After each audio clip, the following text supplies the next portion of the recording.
19 наурыз 2023 жыл.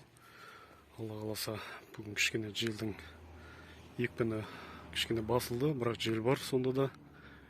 Сол енді Құдай қаласа егуді бастап кеттік. Мына жақтағын бәрін уже егіп қойдық Газполияға. Мінекей бойдар қатты өсіп кетті. Бұл негізі осыдан бір 10 күн немесе 2 апта бұрын егілетін көшеттер еді. Енді бұйырған көреміз Алла қаласа. Мінекей көшеттердің бойы осындай өсіп кеткен. Бұл негізі осыдан бір 10 күн 2 апта бұрын егілу керек еді. Бірақ ауа райы қараспағаннан кейін амалсыз еге алмай теплица тастадық.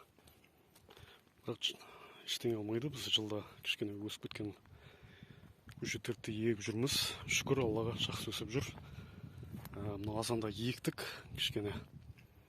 Қазір мынандай сымдарын қойып баратыр. Бұл сымды дуга деп айтады, термос деп айтады. Сырты алюмин, іші темір. Бұл баяғыдағы алып қойған сымдар еді. Мінекей осындай где-то бір 40 сантиметрде биіктікте, 30-40 сантиметр биіктікте арасы, сымдардың арасы 2 метрден қойып кетіп баратыр. Мына сым мен мына сымның арасы 2 метрден. Құдай қаласа қазір мынандай агроспанмен жабатын боламыз. Бұл агроспан минус 5-ке дейін замырсқын ұстайды делінген. Ені 1,6, ұзындығы 600 метр, плотность 40%.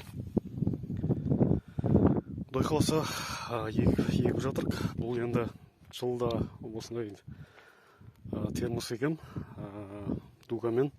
Бұл енді жылдағыдан қарағанда кішкене ертерек егіп жатырық. Былтыр мысалға апрельдің 5-іне еккен болсақ, 4-5-теріне еккен болсақ, биыл марттың 19-ына егіп жатырмыз. Көшеттер осылай жатыр. Ертең мұның түптері ұяланатын болады.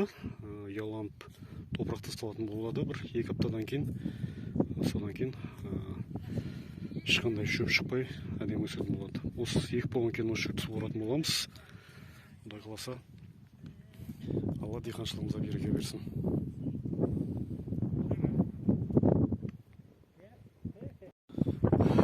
Тағы да жел тұрып кетті.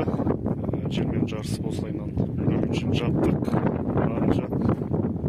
Құдай қаласа берекесін берсін ісімізге. Ультрасил деген осы. Агроспан дейді, әркім әртүрлі айтады. Осындай жабылып